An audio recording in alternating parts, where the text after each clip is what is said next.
সবাইকে মধুপূর্ণিমার মৈত্রীময় শুভেচ্ছা জ্ঞাপন করে ভিডিওটি শুরু করছি।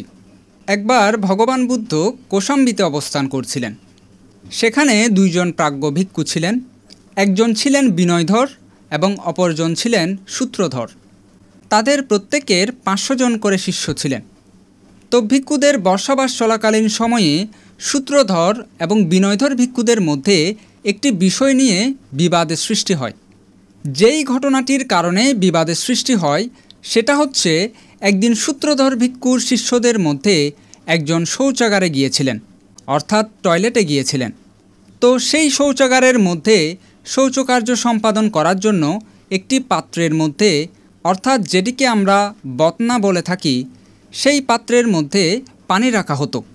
ভিক্ষুদের একটি নিয়ম ছিল যে শৌচকার্য সম্পাদন করার পর সেই পাত্রের পানি ফেলে দিয়ে সেই পাত্র বা বতনাটিকে উল্টো করে রাখতে হবে, যাতে করে কোনো কীটপতঙ্গ সেই পাত্রে পরে মারা না যায়। যথারীতি সেই ভিক্ষু তার শৌচকার্য সম্পাদন করলেন, কিন্তু তিনি সেই পাত্রের পানি ব্যবহার করে সেই পাত্রটিকে আর উল্টো করে রাখলেন না।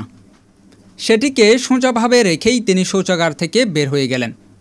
এদিকে সেই সূত্রধর ভিক্ষুর পরেই একজন বিনয়ধর ভিক্ষু শৌচাগারে গেলেন। শৌচাগারে গিয়ে দেখলেন যে সূত্রধর ভিক্ষু পাত্রের পানি ফেলে না দিয়ে এবং পাত্রটিকে উল্টো না করেই শৌচাগার থেকে বের হয়ে গিয়েছেন। অতঃপর বিনয়ধর ভিক্ষু সূত্রধর ভিক্ষুকে গিয়ে প্রশ্ন করলেন, আপনি শৌচকার্য সম্পাদন করে পাত্রের পানি ফেলে দিয়ে পাত্রটিকে উল্টো করে রাখেননি কেন? সূত্রধর ভিক্ষু তার ভুল স্বীকার করে বললেন, তিনি ভুলবশত এই কাজটি করেছেন। তিনি এ বিষয়ে অবগত ছিলেন না। অতঃপর বিনয়ধর এবং সূত্রধর ভিক্ষু সেখান থেকে প্রস্থান করলেন। তবে এই সমস্যা এখান থেকেই সৃষ্টি হয় যখন সেই বিনয়ধর ভিক্ষু অন্যান্য সকল ভিক্ষুকে সূত্রধর ভিক্ষুর সেই শিষ্যের নামে বদনাম করতে লাগলেন এবং বললেন, একজন সূত্রধর ভিক্ষু হয়েও সাধারণ একটি নিয়ম তিনি জানেন না। এভাবে বিনয়ধর ভিক্ষু যখন সবার কাছে সূত্রধর ভিক্ষুর বদনাম করতে লাগলেন, এই বিষয়টি নিয়ে সেই কুঠিরের সকল ভিক্ষু জানতে পারলেন। অতঃপর বিনয়ধর ভিক্ষুর বদনাম করার বিষয়টি সূত্রধর ভিক্ষুর কানে আসলো। তিনি বিনয়ধর ভিক্ষুকে গিয়ে জিজ্ঞেস করলেন, কেন সাধারণ একটি বিষয় নিয়ে তিনি অন্যান্য সকল ভিক্ষুর কাছে তার নামে বদনাম করছেন। এদিকে বিনয়ধর ভিক্ষুও উল্টো সূত্রধর ভিক্ষুকে নিয়ে উপহাস করতে লাগলেন। এক পর্যায়ে বিনয়ধর ভিক্ষু এবং সূত্রধর ভিক্ষুর সকল শিষ্য মিলে একে অপরের সাথে বাগবিতণ্ডায় লিপ্ত হলেন।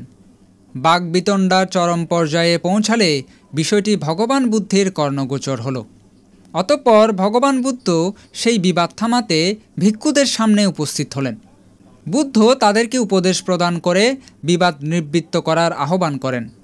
বুদ্ধের উপদেশ শুনে ভিক্ষুরা তাদের বিবাদ নিবৃত্ত করেন। কিন্তু বুদ্ধ সেখান থেকে চলে যাওয়ার পর ভিক্ষুরা আবারও ঝগড়া বিবাদে লিপ্ত হলেন। বুদ্ধ আবারও উপদেশ প্রদানপূর্বক তাদের বিবাদ নিবৃত্ত করেন। কিন্তু বুদ্ধ চলে যাওয়ার পর ভিক্ষুরা বারবার বিবাদে লিপ্ত হন। এভাবে বুদ্ধ 3 বার ভিক্ষুদের বিবাদ নিবৃত্ত করার চেষ্টা করেন। অতঃপর বুদ্ধ যখন দেখলেন ভিক্ষুরা তার নির্দেশ অমান্য করে পুনরায় ঝগড়া বিবাদে লিপ্ত হচ্ছেন, তিনি কোশাম্বী ত্যাগ করে পারল্যেয় নামক বনে চলে যান। পারল্যেয় বনের একটি বৃক্ষের নিচে বুদ্ধ 10ম বর্ষাবাস অধিষ্ঠান করলেন। সেই পারল্যেয় বনে একটি হাতির প্রধান ছিল। বুদ্ধকে বৃক্ষের নিচে ধ্যানরত অবস্থায় দেখে হাতির মনে শ্রদ্ধাভাব জাগ্রত হয়। শ্রদ্ধাবশত সেই হাতি প্রতিনিয়ত বুদ্ধের আসন পরিষ্কার করে দিত, বুদ্ধকে পুষ্প দিয়ে পূজা করত এবং বনের ফলমূল এনে বুদ্ধকে দান করত।